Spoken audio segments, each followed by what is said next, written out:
ఎడారిలో సెలయేర్లు. సెప్టెంబర్ 1వ తారీఖు. నేను నీలాంజనములతో నీ కట్టడమును కట్టుదును. యెషయా గ్రంథము 54వ అధ్యాయము 11వ వచనం. గోడలో ఉన్న రాళ్ళు అంటున్నాయి, మేము ఎక్కడో పర్వతాల్లో ఉండేవాళ్ళం, కఠినంగా కర్కశంగా ఉండే కొండ చర్యల్లో ఉండేవాళ్ళం. వేడిమి, వర్షం కొన్ని వేల సంవత్సరాలుగా మమ్మల్ని ఆకారాలు లేని బండరాళ్లుగా మలిచాయి. అయితే మానవ హస్తాలు మమ్మల్ని నివాసాలుగా కట్టాయి. మాతో నిర్మితమైన నివాసాల్లో మానవులు పుడుతున్నారు, బాధలు పడుతున్నారు, పండుగలు చేసుకుంటున్నారు, విశ్రాంతి తీసుకుంటున్నారు.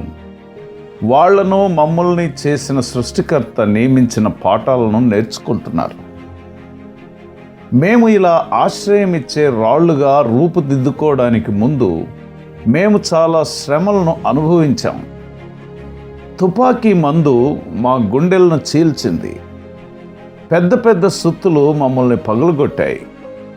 ఆ దెబ్బలకు అర్థం లేనట్లు అనిపించింది. ఎందుకు కొడుతున్నారో మాకు తెలిసేది కాదు. చాలా కాలం వికృతమైన రూపాలతో చెల్లాచెదురుగా పడి ఉన్నాం. కొంతకాలానికి మమ్మల్ని ఈ ఆకారంలోనికి తెచ్చారు.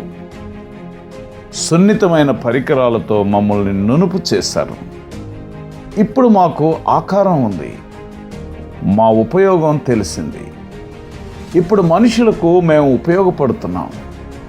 ఓ మనిషి, ఇప్పుడు నువ్వు ఆకారం లేకుండా క్వారీలో పడి ఉన్నావు. మాకు ఒకప్పుడు అనిపించినట్టే ఇప్పుడు నీకు ఇదంతా ఎందుకో అర్థం కాదు. కానీ ఉన్నత సౌధాన్ని కట్టేందుకు నువ్వు ఉపయోగపడనున్నావు. కొంతకాలానికి దైవహస్తాలు నిన్ను నీ స్థానంలో ఉంచుతాయి. పరలోకపు దేవాలయంలో సజీవమైన రాయిగా నువ్వు కలకాలం ఉంటావు. నిశ్చల నిశీదిలో నిశ్శబ్ద సంగీతం, చక్కని పాలరాతిలో దాక్కున్న సౌందర్యం. సంగీతం వినబడాలన్నా, సౌందర్యం కనబడాలన్నా కళాకారుడు కావాలి, శిల్పి రావాలి.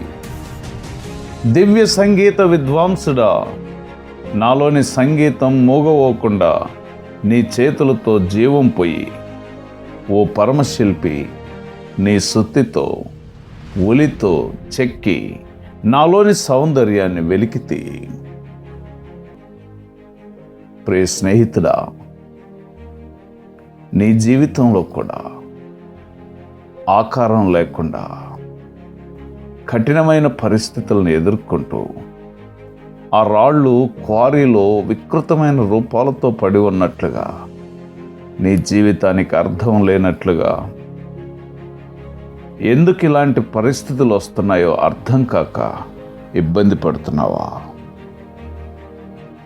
పరమశిల్పి నిన్ను ఒక రూపంలోనికి తీసుకుని వచ్చి ఆ పరలోక సౌధంలో నీవు సజీవమైన రాయిగా ఉండినట్లు నిన్ను చెక్కి నీలోని ఆత్మీయ సౌందర్యాన్ని వెలికి తీయాలని ఆశపడుతుండగా, అట్టి ఆత్మీయ సౌందర్యాన్ని కలిగి ఉండి దేవునికి మహిమను తీసుకుని వచ్చినట్లుగా ప్రభువు నీకు సహాయం చేయనుగాక. ఆమెన్.